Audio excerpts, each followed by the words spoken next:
it's always been my opinion that Social Security was really only supposed to be a backstop, or a certain point in your life you would receive it, but not that long statistically till you died. Originally Social Security was created 23 to 1. There was 23 payers in versus one receiving. I think it's within the next 5 to 10 years, there'll be something like 2 to 1. There's not near enough people paying in. Realistically, my age group, our age group, we shouldn't get Social Security till we're around 85. That should just be, we shouldn't even, but, but that's hard to get done politics wise. A lot of people vote on that. A lot of people count on that. So there's in taxes in the United States too, a lot of people don't realize this. We're talking about IRMA, we're talking about tax brackets. They kind of pinch in on a lot of different areas. What they try to do that a lot of people don't realize is they'll talk tax in one area. They assume they're going to collect a certain amount of tax. Then advisors like myself help people get around some of those taxes, or sometimes we advise them to pay it, obviously, but to get around them. And then the government's already spent the money because they assumed a certain amount of return on the tax revenue from what they passed. And so then they have to go and get tighter on other areas. That's why any type of tax increase on any status of American paying taxes, it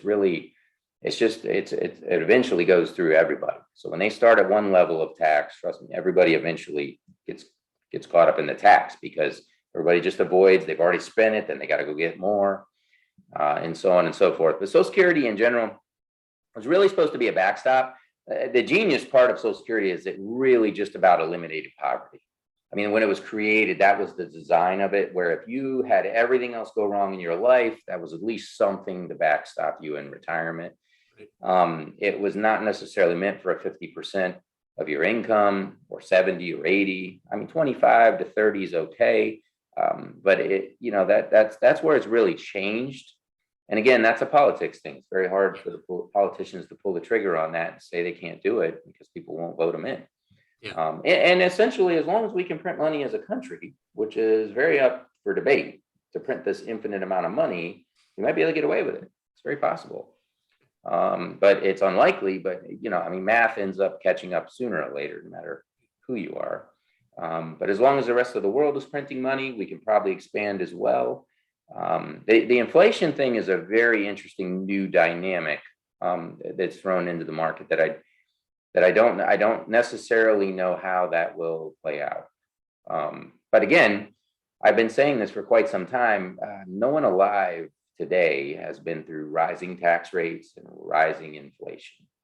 And I'm always stopped in my tracks by all those people, including my mom, who says, wait, I lived through 16% interest and 18% interest in the 70s. And while that was very high, it wasn't rising. It just kind of was in that 15 to 18 for years. And then it started to trickle down.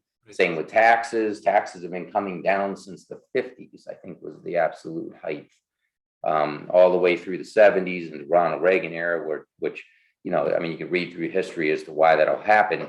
And so we're at the lowest effective tax rate in the history of the United States currently right now, with the highest amount of debt possible. And that can work for a while, but we all know eventually the party has got to change, maybe not end. And so it's an unusual circumstance to go through rising inflation and rising taxes when none of us alive have ever been through that.